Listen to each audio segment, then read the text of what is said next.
नमस्कार, आप सभी का स्वागत है लीडिंग भारत टीवी में और मैं हूं आपके साथ कशिश पांडे।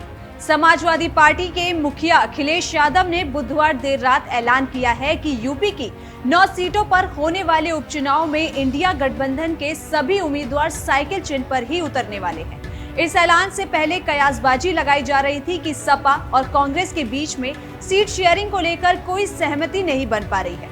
सपा और कांग्रेस की स्टेट लीडरशिप की तरफ से भी अलग अलग संख्या में सीटों को लेकर दावेदारी के दावे प्रतिदावे किए जा रहे थे। हालात ऐसे बन रहे थे कि यूपी में विपक्ष के इंडिया गठबंधन के भविष्य पर भी सवाल उठने लगे थे। अखिलेश के ऐलान ने गठबंधन में सब कुछ ठीक नहीं होने की इन चर्चाओं पर विराम तो लगाया है, लेकिन अब चर्चा इस बात की है कि आखिर विपक्षी गठबंधन उपचुनाव के इस नए फॉर्मूले तक कैसे पहुंचा। दरअसल कांग्रेस नेता और लोकसभा में नेता प्रतिपक्ष राहुल गांधी बुधवार को बहन प्रियंका गांधी के नॉमिनेशन के लिए वायनाड पहुंचे थे। वायनाड सीट राहुल गांधी ने खाली की है और यहां भी उपचुनाव होना है। राहुल गांधी जब वायनाड से लौटे तो सूत्रों के मुताबिक देर रात अखिलेश यादव की उनसे बातचीत हुई। राहुल गांधी सपा की ओर से मिल रहे 2 सीटों के ऑफर की बजाय किसी भी सीट पर नहीं लड़ने की बात कह रहे हैं। जी हां, जिसके बाद देर रात अखिलेश यादव ने अपने सोशल मीडिया साइट एक्स पर एक पोस्ट शेयर करा और लिखा, बात सीट की नहीं जीत की है। इस रणनीति के तहत इंडिया गठबंधन के संयुक्त प्रत्याशी सभी 9 सीटों पर समाजवादी पार्टी के चुनाव चिन्ह साइकिल के निशान पर चुनाव लड़ेंगी। कांग्रेस और समाजवादी पार्टी एक बड़ी जीत के लिए एकजुट होकर कंधे से कंधा मिलाकर साथ खड़ी है। इंडिया गठबंधन इस उपचुनाव में जीत का एक नया अध्याय लिखने जा रहा है।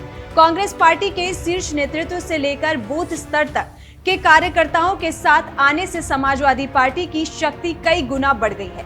इस अभूतपूर्व सहयोग और समर्थन से सभी 9 विधानसभा सीटों पर इंडिया गठबंधन का एक एक कार्यकर्ता जीत का संकल्प लेकर नई ऊर्जा से भर गया है। ये देश का संविधान, सौहार्द और पीडीए का मान सम्मान बचाने का चुनाव है। इसलिए हमारी सबसे अपील है कि एक भी वोट ना घटने पाए और एक भी वोट ना बंटने पाए। देश हित में इंडिया गठबंधन की सद्भाव भरी ये एकता और एकजुटता आज भी नया इतिहास लिखेगी और कल भी। वैसे इस बात की पहले भी आशंका जताई जा रही थी कि अगर सपा से मन माफिक सीटों पर समझौता नहीं हुआ तो कांग्रेस यूपी में 9 सीटों के उपचुनाव में अपनी दावेदारी वापस ले लेगी। सूत्रों के मुताबिक कांग्रेस पार्टी हारी हुई सीट पर दाव नहीं लगाना चाहती थी। अखिलेश यादव ने कांग्रेस के लिए गाजियाबाद और खैर की सीट छोड़ी थी। वहीं राजनीतिक जानकार और कांग्रेस पार्टी भी इन दोनों को ऐसी सीट मान रही थी कि जिसे जीतना लगभग नामुमकिन है। भाजपा पिछले कई बार से इन दोनों सीटों को जीतती आ रही है। वहीं कांग्रेस पार्टी के प्रदेश नेतृत्व ने पहले ही ये इशारा कर दिया था कि अगर फूलपुर और मीरापुर जैसी सीटें उन्हें नहीं मिलेगी तो वह चुनाव नहीं लड़ेंगी। वहीं अखिलेश यादव ने इन दोनों सीटों को देने से साफ मना कर दिया, क्योंकि ये दोनों ऐसी सीटें हैं जो विपक्ष जीत सकता है। और यूपी में 10 विधानसभा सीटें जो खाली हैं, यहाँ अभी कुल 9 सीटों पर उपचुनाव होने जा रहे हैं और इनमें जो सीटें जहाँ पे उपचुनाव होने वाले हैं वो हैं मैनपुरी की करहल, कानपुर की सीसामऊ, प्रयागराज की फूलपुर, अंबेडकर नगर की कटहरी, मिर्जापुर की मंजुआ, अयोध्या की मिल्कीपुर, गाजियाबाद की सदर, अलीगढ़ की खैर, मुजफ्फरनगर की मीरापुर और मुरादाबाद की कुंदर की सीट शामिल है।